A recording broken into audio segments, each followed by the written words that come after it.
গেছি। কাবাঘরটা বুকিং এ বলছি মালিককে যত মাহফিলে যাবো প্রত্যেকটা মাহফিলের সব ভাইদেরকে অন্তত আলেম ভাইদেরকে একবার উমরায় আনবা। চাইতে পারবেন ইনশাআল্লাহ বলেন, ইনশাআল্লাহ বলেন, নিয়ত আছে তো? আল্লাহ রাসূলটা তোমার কথা কেটেছে, এখনো ফুলে মনে হয় মক্কাতে চলে যে মধ্যে হাজির দোয়া কবুল হয়। আজকে দেখবি ইনশাআল্লাহ তাআলা আমি দোয়া করে গেলাম আপনারা যেন হজে যাইতে পারেন। 2011 সালে আব্বাকে নিয়ে হজে গেলাম, 11 লক্ষ টাকা খরচ করে। যে ইলিয়াস রহমান যদি 80,000 টাকা পরেরটা নিয়ে হজে যায়, আজকে তার বাপের 11 লক্ষ টাকা খরচ করবে। কে দিছে? কে কে কে কে 11 সালে আপনাদের কাবাঘরের সামনে দাঁড় করে পুরা আয় ওকে করে দিয়ে কাবাঘরের সামনে খাড়াই করে আমার বাইরে তারপরে দুটো দিন দিয়ে আল্লাহর কসম করে বলছো। আব্বাকে কি চাও? আব্বা আপনাদের বাংলা শিক্ষিত কোন আলেম না, আমার আব্বা তাদের খেটে খাওয়া ওই জমানে মেট্রিক না 10 পর্যন্ত বসছিল, তা কয় না কাইলের জন্য মেট্রিক অনেক লম্বা। নাইজেরিয়া নেন আমার আব্বা যখন তোমরা কবে নামছে নাইজেরিয়ানটা মনে করছে থাকো ধরে নাকি সব করে সাওয়া সাওয়া আব্বাকে কি সাওয়া সাওয়া তাওয়া না সাওয়া ওরা আমার মনে করে তাই চলে লয়ে যায় এমন কাজ।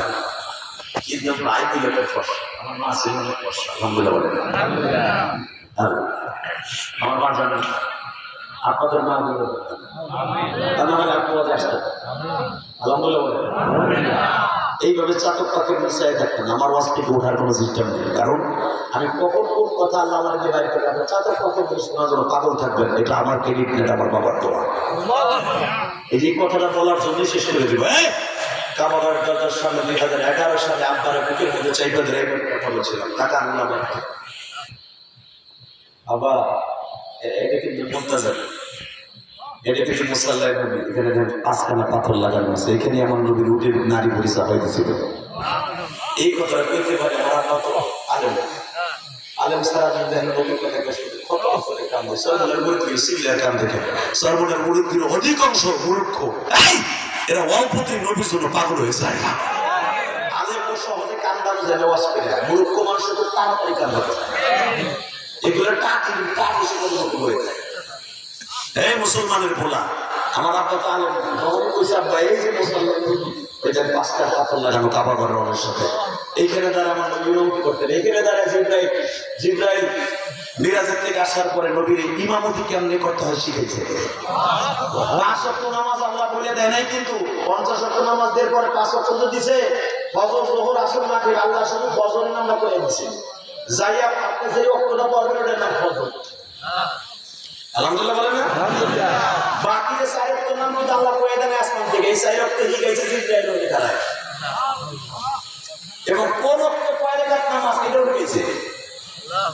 এই কথা কইতে পারি আব্বা সিল্লে এখানে কি চাও, আমরা এখানে ডাইরেক্ট রকম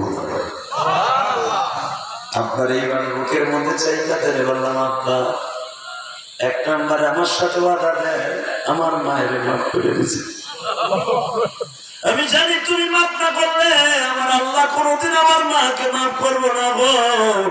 আমি ইলিয়াস যতই কান্দি কাজ হবে না, স্বামী মাফ না করলে আল্লাহর কাছে সন্তানের কোনো দাম নাই। আমার বাবা একটা শিক্ষা দিয়ে আল্লাহ আমার ইলিয়াসের মারে আমি মাফ করছি তো মৃত্যুর আগে, আজকে তোমার কাবা ঘরের কাছে চিল্লাই চিল্লাই বলে গেলাম আমার ইলিয়াসের মারে তুমি মাফ করে দিও। বিশ্বাস করে যুবক ভাই, আমার আব্বার ওইভাবে জীবনে কোনোদিন কাঁদতে দেখি নাই।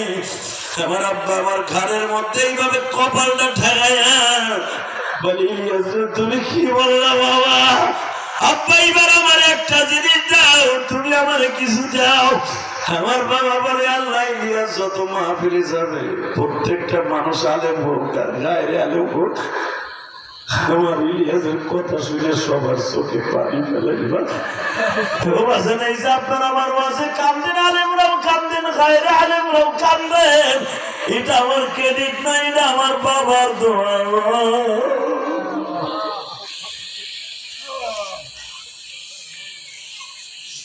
আমার চাইতে সুরালা বক্তা বাংলাদেশে আছে, আমার মতো কামদুনি বক্তা নাই। অনেক করতে পারে এই জিহাদি বাংলাদেশে এই মালাকা এই ক্রেডিট দেওয়া সব বক্তার ভিতরে দান করে নাই। এটা আমার বাবার দোয়া। বাবার দোয়া চান না? চান। ওমরার থেকে 31 মার্চ ঈদের নামাজটা আমার নিজের মসজিদে আমি 4 কোটি টাকা খরচ করে একটা মসজিদ বানিয়েছি। কেন? আলহামদুলিল্লাহ। আমার 4 কোটি টাকা মসজিদের মধ্যে আমার ছাত্র দেওয়া বলে ও তো আমার ছাত্র, 6 বছর আমার কাছে করছে, জালালের পর্যন্ত আমার কাছে করছে। হ্যাঁ, ও জানে 1 কোটি 25 লাখ টাকা কিছু জায়গাটা কিনছে। তাহলে 25টা পয়সা আমার দেবে। নিজের বাড়ি যেটা করছি কেরানীগঞ্জ যে কটা বাড়ি করছি কম করে নাই, বেউটি করছি।